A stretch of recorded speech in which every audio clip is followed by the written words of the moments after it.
My name is Peggy Garner, and this is my sister, Shirley Wilson.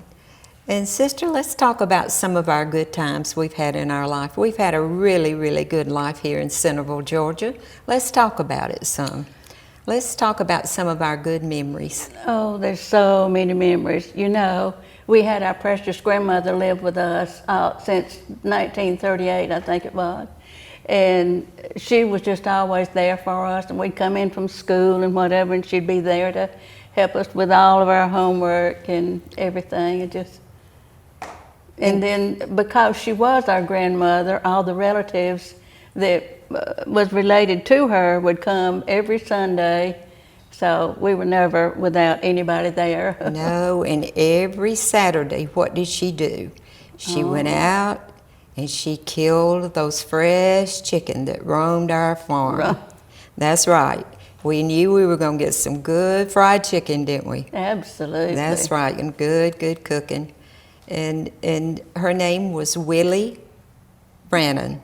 She was Willie Jones Brannon, and she was raised right here in Gwinnett County too, wasn't she? Absolutely. Her husband was Mac Brannon.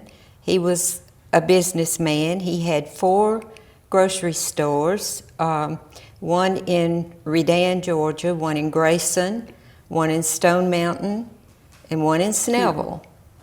And one day he had started home from the one in Stone Mountain and was right in front of the mountain. And he had a little dog that he loved dearly, and it got into some of his meat he had in the car, and he crossed the line and hit another car, and he was killed. Yeah. So when Mom and Dad moved into that house, they just had the one child, our brother, and then grew to be 5 children, all in that one house with one little bathroom. But you don't remember. You don't remember. But before we had that one bathroom, we had to go outside. No, thank goodness I don't remember that. But we never were late for church, were we? We all got up and got dressed somehow. But anyway, we still had a good life, didn't we? Mm-hmm. We all were educated through high school. 2 of us graduated. We all went through Centerville Elementary, and then 2 graduated from the old Snellville High School, and 3 from South Gwinnett. And so our dad, when our grandfather passed away, our dad took over this Stone Mountain store, and all 3 of our brothers worked out there at one time, didn't they? And then Dad kind of semi-retired, and he worked in the store in Centerville. Mm-hmm. And I worked there too. And you worked there with him. Now tell me some things about what went on in Centerville. Well, one of the things is back then they would come in and you'd have to go out there and fill the car up with gas and check the oil.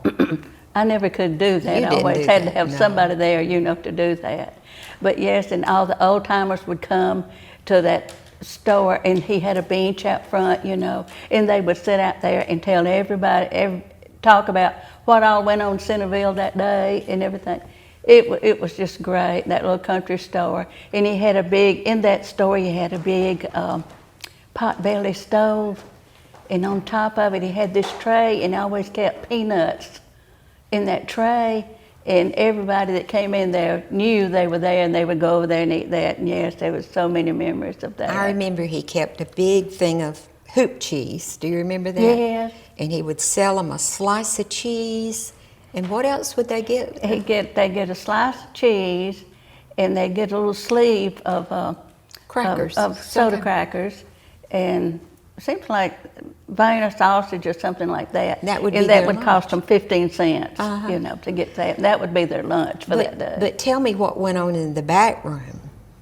Oh my goodness! In the back room, he carried feed, and seeds and different things like that. But he also had in the back room the checkerboard. Uh-oh. Yeah, and all the older gentlemen would come in there, and they knew it was back there, and they would play those checkers. And they had one man that was really high-tempered, and they would start playing, and because he was losing, he'd start raising Cain, and they'd almost had fights back there, and Dad would have to go back there and get them. I don't think I was allowed in the back room sometimes, no.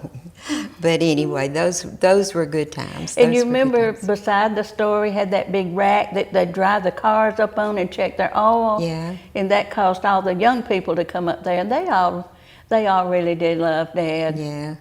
And what happened about the Puckett man? Dad was always pulling pranks on all the people in Centerville. On everybody. What happened? He had went to. I had worked there that day, and he had went to the farmers market and loaded up with all the groceries and everything, and came back, and he had these beautiful pecans sitting out on the counter.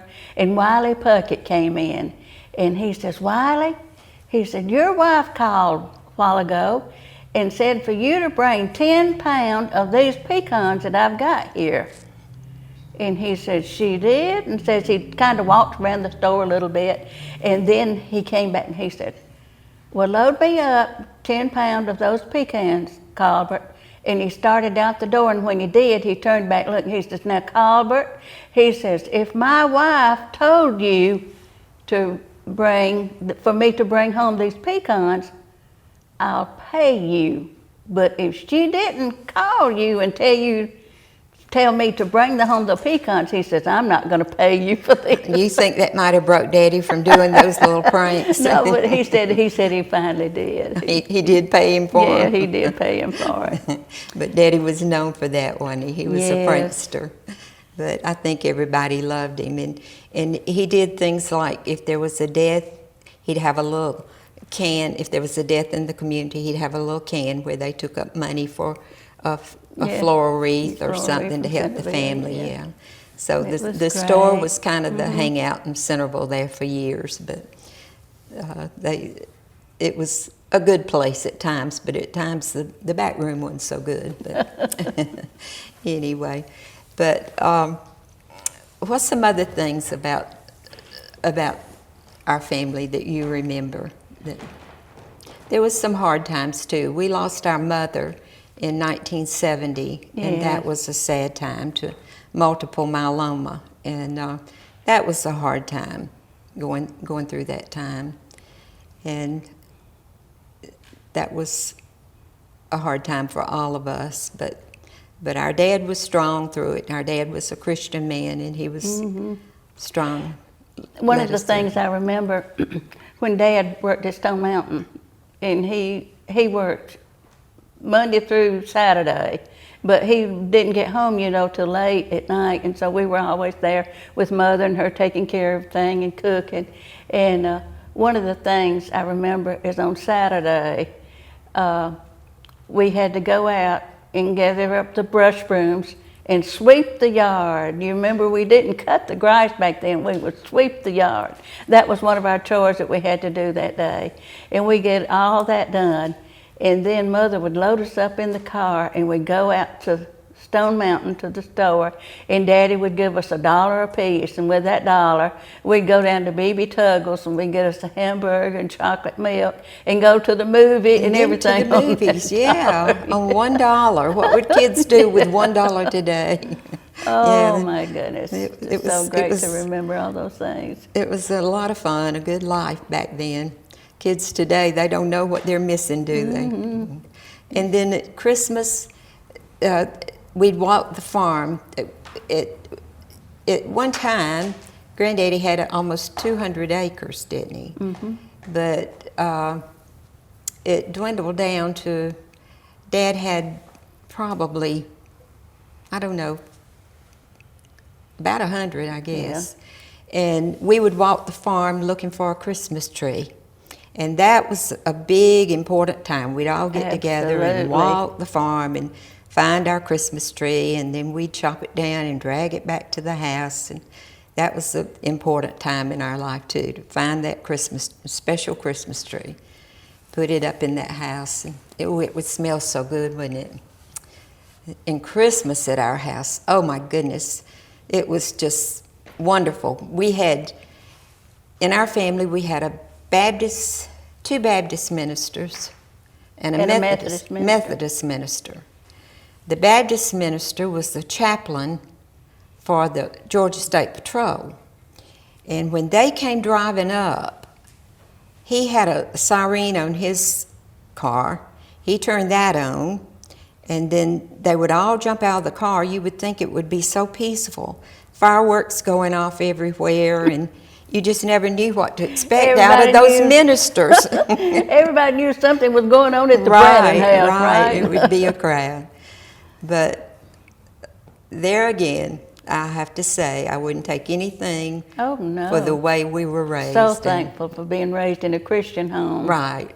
Yeah, that's right. It was great. And singing, oh my goodness, that roof would just blow off. Absolutely. When the whole family would get in there. We had an old piano in the hallway, and all of our relatives were talented and could play, and we all took piano lessons from a little lady that came to all the schools in the county, Miss Edna Brooks. I think it was a quarter a lesson. And of course, our brothers, they would pocket the money and skip the lessons, wouldn't they? But you and me, we tried to learn. But we had a musical good time. But what was so good at Christmas too was to have our dad sit down and play the piano, and we'd sing. Yeah. You remember at Christmas he always put those red suspenders on? Yes.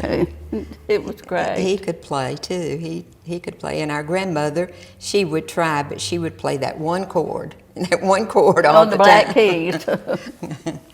Oh my goodness.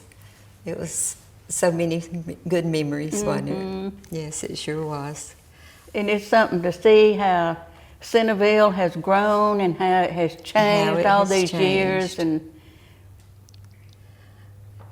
But then our dad, his memory began to get bad, and we noticed a change in him. He started going to church on Tuesdays, and the people at church began to call us, and we realized that he was having problems, and he developed Alzheimer's, and so we had to deal with that for 2 or 3 years, wasn't it?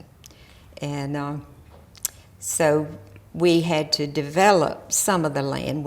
The 5 siblings formed a corporation and developed that land, and Brannon's Mill on Bethany Church Road, but we still own the home place. We can't let go of that. It holds too many memories for us, and I'm thankful that we can still hold on to that. I don't know how much longer, but right now we still have it. So we're thankful for that. And we live on Brannon Road, a little road that cuts through from Bethany Church to Leach Road. And she lives near me, thank goodness. And we have nieces and nephews that live on the road, so we're thankful for that. So keep up with the family and know what's going on. That's right. Thank you all so much for sharing this story.